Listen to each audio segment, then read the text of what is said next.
Irrisorio. Pensé. Mucha gente se había reunido en Londres. La familia real de Orleans expulsada por la revolución tras ser derrotada por nosotros los mexicanos. Yo, el príncipe heredero del Imperio Mexicano, la nación victoriosa. Y el ministro de Asuntos Exteriores del Gobierno Provisional de Francia, quien, aunque su revolución tuvo éxito, había sido derrotado en la guerra y venía a suplicar la paz. El ministro de Asuntos Exteriores del Gobierno Provisional de Francia no era otro que el diputado Etienne Moreau. Es irónico, ¿cómo ha sido tan cooperativo con nuestros agentes de inteligencia militar? Me preguntaba qué expresión pondría cuando descubriera que la persona que conocía como Lucien Dupont era en realidad Juan Ramírez, un espía del Imperio Mexicano. Pero, claro, eso no podía suceder. Por lo tanto, aunque conocía el rostro de Juan Ramírez, quien había logrado grandes méritos, me hice el desentendido. Inicié la conversación con un tono que mostraba sorpresa genuina. Que haya una revolución antes de que termine la guerra. Los franceses realmente parecen amar las revoluciones.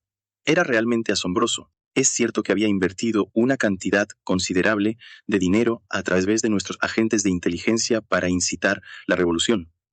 Pero todo estaba planeado para que ocurriera después del fin de la guerra. Nunca imaginé que pudiera avanzar tan rápido. Jamás pensé que la revolución ocurriría tan pronto después de nuestra victoria en la segunda batalla. El conflicto había terminado mientras yo cruzaba el Atlántico con la flota mexicana. Todo sucedió a la velocidad del rayo, confirmando que Francia era verdaderamente la tierra de las revoluciones. Eso es asunto interno de Francia, replicó el ministro Moro con incomodidad. Aquí estamos para hablar del fin de la guerra. Como quieras, primer ministro. ¿Podrías continuar? Le cedí la palabra al primer ministro británico, Lord Melbourne, quien había organizado esta reunión de negociaciones. Gracias, Su Alteza. Muy bien, comencemos.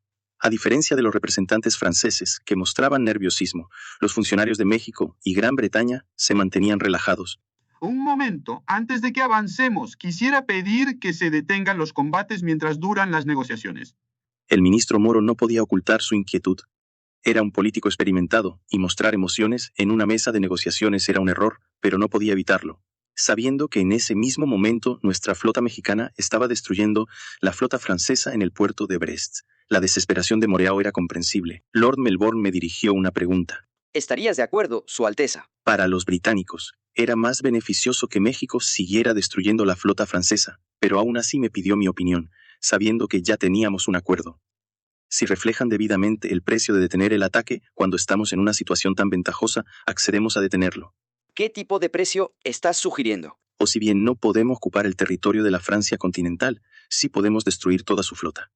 Eso significa que podríamos bloquear sus puertos. A cambio de detener el ataque, creo que deberían entregarnos la mitad de la flota que habría sido destruida. Estás pidiendo la mitad de lo que queda de la flota francesa solo a cambio de detener los combates durante las negociaciones. El diputado Moro, visiblemente incrédulo, preguntó, pero la parte desesperada era Francia. No están obligados a aceptar. No sabemos cuánto durarán las negociaciones, después de todo. La pregunta era clara. ¿Perderían toda la flota o entregarían la mitad a su enemigo, México, y salvarían al menos una parte? Sorprendentemente, Moro tomó la decisión rápidamente. Está bien, acepto. Pero den la orden de inmediato. Apenas había pasado un día desde mi llegada a Inglaterra y desde que la flota mexicana había comenzado su ataque en el puerto de Brest. Dado que era una base naval, seguramente habría instalaciones de defensa costera que ya estarían siendo neutralizadas. Si ordenábamos detener el ataque ahora, probablemente salvaría la mayor parte de su flota. Vaya, qué decisión tan rápida. Tenemos un barco de vapor preparado para transmitir el mensaje de inmediato. En 3 horas el ataque se detendrá. El barco de vapor que mencioné era el mismo que nuestro agente Juan había utilizado para enviar mensajes secretos a México. Diego, al escuchar mis palabras, ordenó al mensajero que transmitiera la orden de detener el ataque. ¿Esto comienza con una cooperación excelente? Comentó Lord Melbourne, satisfecho. El ministro Moro tomó la iniciativa. Si terminan la guerra ahora, anularemos por completo la deuda que originó el conflicto y cederemos las islas del Caribe a México. Además, como hemos acordado, entregaremos la mitad de la flota restante. ¿Qué les parece? Eran condiciones completamente inaceptables para Francia. No tiene usted intención de poner fin a la guerra, ¿verdad? En esas condiciones me retiraré de esta reunión. Espera un momento. Ignorando la reacción nerviosa del ministro Moreau, salí de la sala, sugirí que podríamos continuar la conversación al día siguiente. Al fin y al cabo, el tiempo estaba de mi lado.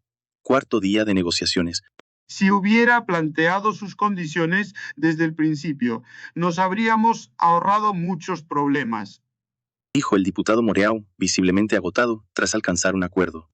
¿Y acaso habría aceptado fácilmente? Repliqué. Bueno, eso. Claro que no. Habríamos perdido tiempo discutiendo innecesariamente para al final llegar a lo mismo. No tenía intención de gastar energías en maratónicas negociaciones. Escuchaba sus ofertas, las rechazaba como insuficientes y me levantaba de la mesa. Entonces, Lord Melbourne los incitaba a proponer mejores condiciones si querían que las negociaciones avanzaran. Así pasaron 4 días. Durante ese tiempo, el diputado Moreau se comunicaba con el gobierno provisional francés, ajustando las condiciones, y finalmente se acordaron los siguientes términos. Francia reconocerá que invadió México bajo el pretexto de una deuda inexistente y pedirá disculpas.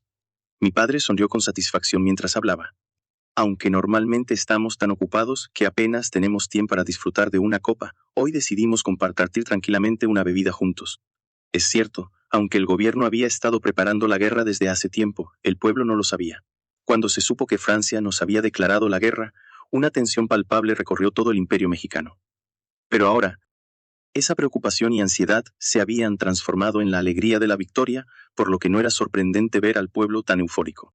Sí, aunque es una pena que las elecciones se hayan celebrado antes de que terminara la guerra. Es cierto, fue un poco desafortunado, pero al menos el momento no fue el peor. Las elecciones se celebraron justo después de nuestra victoria en la primera batalla. Las elecciones se llevaron a cabo en febrero de 1840.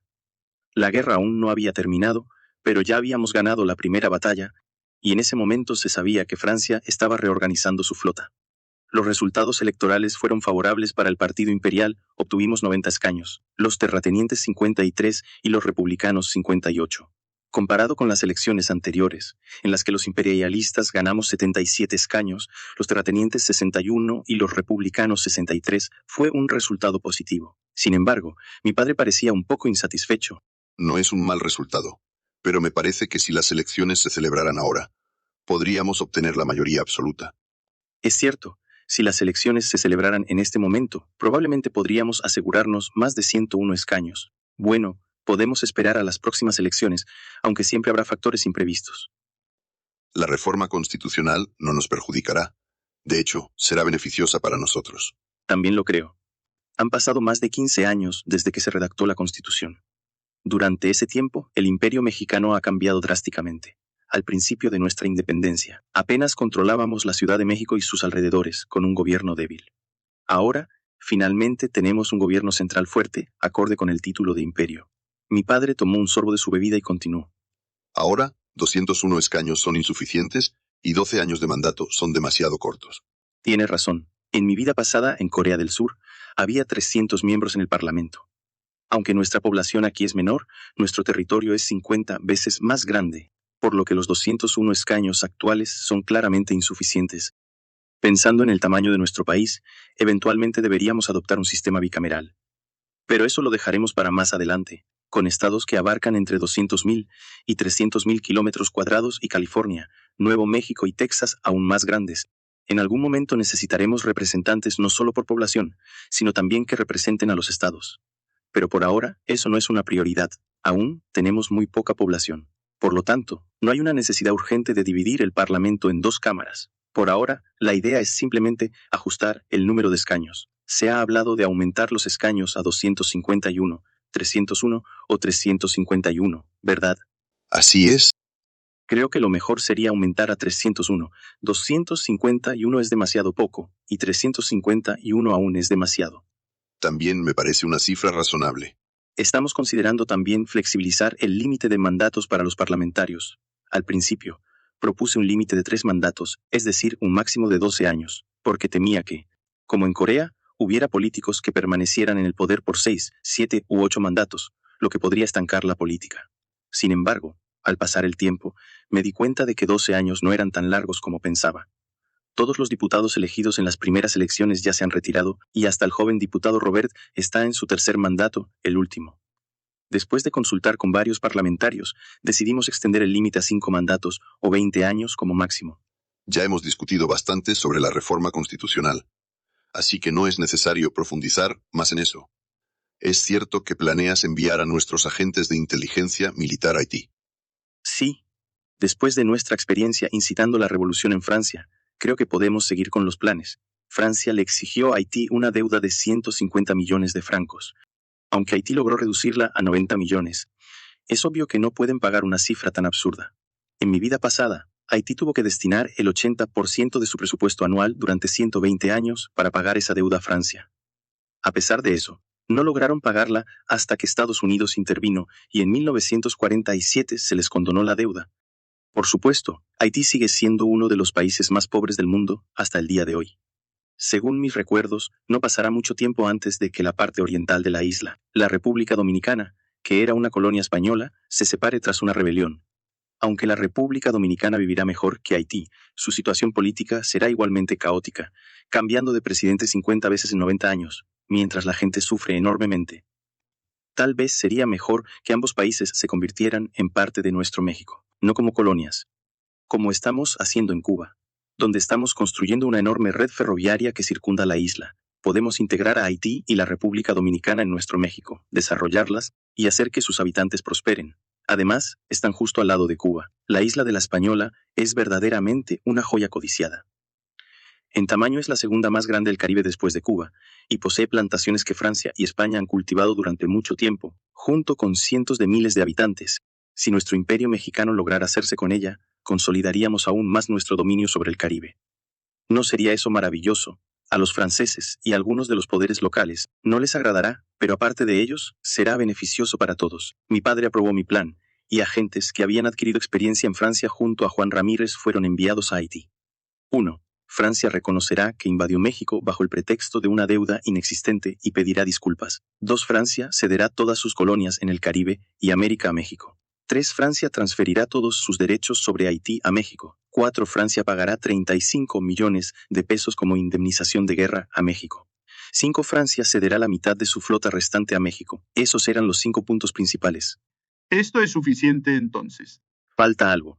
Si no hubiera sido por la mediación de Inglaterra, México no habría terminado la guerra. Dado que gracias a Inglaterra se llegó a este acuerdo, debería haber una compensación para ellos también. Al igual que Lord Melbourne había presionado para que México recibiera mejores condiciones, ahora era mi turno de presionar para que Inglaterra obtuviera su recompensa. ¿Compensación? ¿A qué se refiere? Sin decir una palabra, añadí una cláusula más. 6. Francia cederá sus colonias en África a Inglaterra como compensación por la mediación. El traductor transmitió mi adición en español al ministro Moreau. Todo estaba decidido desde el principio. Murmuró con resignación mientras firmaba el tratado. Victoria. La noticia de la victoria sacudió el imperio mexicano. Todos estaban eufóricos. México había derrotado a Francia, una nación que en su momento hizo temblar a toda Europa. O viva su majestad el emperador, o viva la casa de Iturbide. El orgullo nacional alcanzó su punto más alto, y en todo el imperio mexicano, incluidas las festividades en Ciudad de México, la gente celebraba. La euforia del pueblo es asombrosa. Comentaron en el palacio, mientras los vítores y aclamaciones de los ciudadanos llegaban hasta el emperador. No es para menos, respondió. Y hasta aquí llega este capítulo.